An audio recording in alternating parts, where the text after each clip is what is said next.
എടുത്തെറിയപ്പെട്ട അഗാധമായ താഴ്ചയിൽ നിന്ന് ഹുവാവേ എന്ന മൊബൈൽ നിർമ്മാണ കമ്പനി നടത്തിയ അതിശയകരമായ തിരിച്ചുവരവിൻ്റെ കഥയാണിത്. വെറും ഒരു തിരിച്ചുവരവല്ല, അമേരിക്കയെ പോലും ഞെട്ടിച്ചുകൊണ്ട് സ്വന്തം വഴിവെട്ടിയുള്ള തിരിച്ചുവരവ്. ആരെയും കൂസാത്ത ആ തിരിച്ചുവരവിൽ സാക്ഷാൽ ആപ്പിളിന് പോലും ചൈനയിൽ അടിപതറിയെന്നാണ് കഥ. 2019 അമേരിക്കൻ ഉപരോധത്തെ തുടർന്ന് സാങ്കേതിക ലോകത്ത് ഒറ്റപ്പെട്ട ഹുവാവേക്ക് ഇനിയൊരു തിരിച്ചുവരവുണ്ടാകില്ലെന്ന് വിധി എഴുതിയവരുടെ മുന്നിലേക്കാണ് 4 വർഷങ്ങൾക്കു ശേഷം അതിശയകരമായ തിരിച്ചുവരവ് ഹുവാവേ നടത്തിയത്.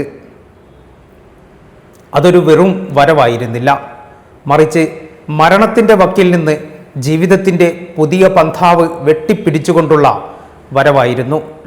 ആർക്കും പ്രചോദനമാകാവുന്ന അതിശക്തമായ ആ തിരിച്ചുവരവിൻ്റെ കഥയാണ് ഇവിടെ പറയുന്നത്. പരിശ്രമിച്ചിടുകിൽ എന്തിനേയും വശത്താക്കാമെന്ന് തെളിയിക്കുന്ന പ്രചോദനാത്മകമായ തിരിച്ചുവരവിൻ്റെ കഥ. അഗാധമായ ഒരു താഴ്ചയിലേക്ക് വീണ മൊബൈൽ നിർമ്മാണ കമ്പനി അല്ല, വീഴുകയല്ല, എടുത്തെറിയപ്പെടുകയായിരുന്നു. 2019 ഹുവാവേ എന്ന ചൈനീസ് മൊബൈൽ നിർമ്മാതാക്കളുടെ കമ്പനി അങ്ങനെയാണ് താഴ്ചയിലേക്ക് വീണത്. 2019 ഹുവായിയെയും 68 US ഇതര അനുബന്ധ സ്ഥാപനങ്ങളെയും എൻടൈറ്റി ലിസ്റ്റിൽപ്പെടുത്തി അമേരിക്കൻ വാണിജ്യ ബ്യൂറോയുടെ തിട്ടൂരം വരുന്നത്. US കമ്പനികളിൽ നിന്ന് ഏതൊരു വസ്തുവും ഹുവാവേയിലേക്ക് കയറ്റുമതി ചെയ്യും മുൻപ് പ്രത്യേകം ലൈസൻസ് എടുത്തിരിക്കണമെന്ന വ്യവസ്ഥ. ഇതോടെ അമേരിക്കൻ കമ്പനികൾക്ക് ഹുവാവേയുമായി സാങ്കേതിക ഇടപാടുകൾ നടത്തുന്നതിന് നിയന്ത്രണം വന്നു. അതിൽ തന്നെ ഏറ്റവും വലിയ തിരിച്ചടി ഗൂഗിളിൽ നിന്നായിരുന്നു. ഒറ്റ രാത്രി കൊണ്ട് ഹുവാവേയുടെ ആൻഡ്രോയിഡ് ലൈസൻസ് റദ്ദ് ചെയ്യപ്പെട്ടു. എന്തിനും ഏതിനും ഗൂഗിളിനെ ആശ്രയിക്കുന്ന ചൈനയ്ക്ക് പുറത്തുള്ള രാജ്യങ്ങളിൽ ഇത് ഹുവാവേയുടെ മരണമണിയായി. കഴിഞ്ഞില്ല. ആദ്യത്തെ തിരിച്ചടി മറികടക്കാവുന്ന ഒന്നായിരുന്നു. കാരണം ഹുവാവേയുടെ കൈവശം അപ്പോഴും സ്റ്റോക്ക് ചെയ്തു വെച്ച ചിപ്പുകൾ ബാക്കിയുണ്ടായിരുന്നു. മാത്രമല്ല, നിർമ്മാതാക്കളായ ഹൈസിലിക്കണിന് അപ്പോഴും കിരിൻ പ്രോസസ്സുകൾ നിർമ്മിക്കാനും സാധിക്കുമായിരുന്നു. പക്ഷേ ആദ്യത്തെ ആഘാതമേറ്റ് കൃത്യം 1 വർഷം തികഞ്ഞ സമയം അമേരിക്കൻ സാങ്കേതിക വിദ്യയോ സോഫ്റ്റ്വെയറോ ഉപയോഗിച്ച് വിദേശത്ത് നിർമ്മിക്കുന്ന ചിപ്പുകൾക്ക് നേരിട്ടുള്ള ഉൽപ്പന്ന നിയമം ബാധകമാക്കി US. Taiwan semi conductor manufacturing company എന്ന TSMCയെ ലക്ഷ്യമാക്കിയായിരുന്നു അമേരിക്കയുടെ ഈ പുതിയ നിയമം. ഇതുപ്രകാരം US ഉപകരണങ്ങൾ ഉപയോഗിച്ച് ഹുവാവേക്കായി TSMC നിർമ്മിക്കുന്ന ഏതൊരു ചിപ്പിനും കയറ്റുമതി ലൈസൻസ് ആവശ്യമാണെന്ന നില വന്നു. പക്ഷേ എങ്ങനെ അപേക്ഷിച്ചാലും സാങ്കേതികമായി ലൈസൻസ് നിഷേധിക്കപ്പെടുന്ന സ്ഥിതിയുമുണ്ടായി. ആപ്പിൾ, എൻവിഡിയ, ക്വാൽകോം പോലുള്ള മുൻനിര കമ്പനികൾക്ക് ചിപ്പുകൾ നിർമ്മിച്ചു നൽകിയിരുന്നത് TSMC ആണ്. അതോടൊപ്പം തന്നെ 2015 മുതൽ ഹുവാവേയുടെ കിരിൻ ചിപ്പുകൾ നിർമ്മിച്ചിരുന്നതും TSMC തന്നെയായിരുന്നു. അമേരിക്കയുടെ പുതിയ നിയമത്തിന് പിന്നാലെ TSMC ഹുവാവേ ഓർഡറുകൾ സ്വീകരിക്കുന്നത് പാടെ നിർത്തിവച്ചു. ഹുവാവേയുടെ കയ്യിലുള്ള സ്റ്റോക്കാകട്ടെ വളരെ പെട്ടെന്ന് തീർന്നു പോകാവുന്ന പരിമിതമായതുമായിരുന്നു. ഇതോടെ ചരിത്രത്തിൽ ഒരു കമ്പനിയും നേരിട്ടിട്ടില്ലാത്ത സമാനതകളില്ലാത്ത സാങ്കേതിക നിയന്ത്രണങ്ങൾക്ക് ഹുവാവേ വിധേയമായി. ഗൂഗിൾ സർവീസസ്, TSMCയുടെ ചിപ്പ്, US-ന്റെ സെമി കണ്ടക്ടറുകൾ, ക്വാൽകോമും ബ്രോഡ്കോമും പോലുള്ള കോമ്പോണൻറ്റുകൾ, സോഫ്റ്റ്വെയറുകൾ, അങ്ങനെ എല്ലാ മേഖലയിലും ഹുവാവേ ഒറ്റപ്പെട്ടു. മരണച്ചുഴിയിലേക്ക് വലിച്ചെറിയപ്പെട്ടു ഹുവാവേ. പക്ഷേ തോറ്റു പിന്മാറാൻ അവർ ഒരുക്കമായിരുന്നില്ല. എന്നാൽ കാലു പിടിക്കാനും അവർ ഒരുക്കമായിരുന്നില്ല.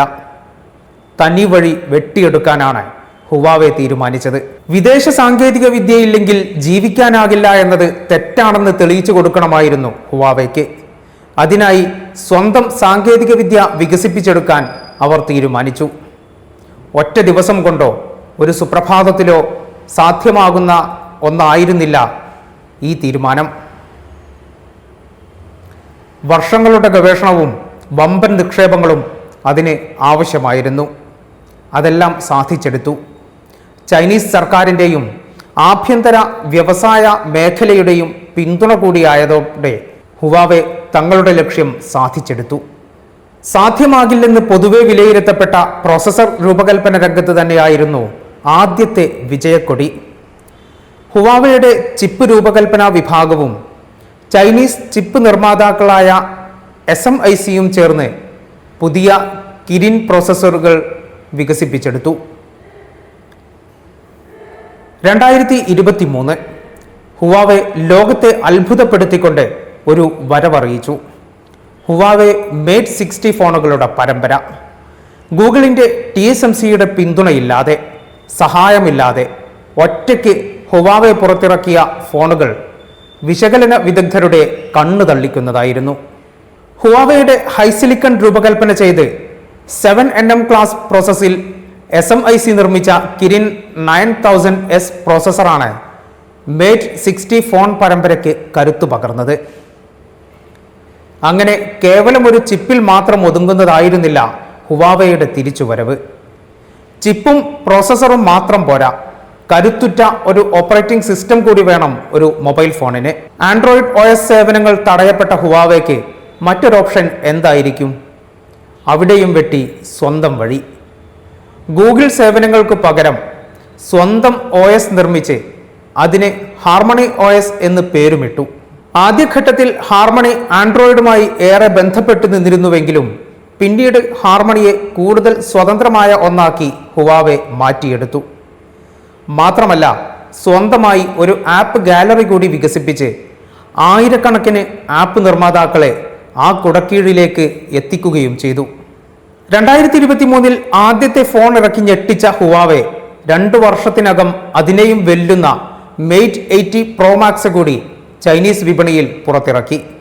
2025 ചൈനയിലെ സ്മാർട്ട് ഫോൺ വിപണിയിൽ ഹുവാവെ 4.67 കോടി ഫോണുകൾ വിറ്റപ്പോൾ ആപ്പിളിൻ്റെ ഐഫോൺ വിൽപ്പന 4.62 കോടി മാത്രമായിരുന്നു.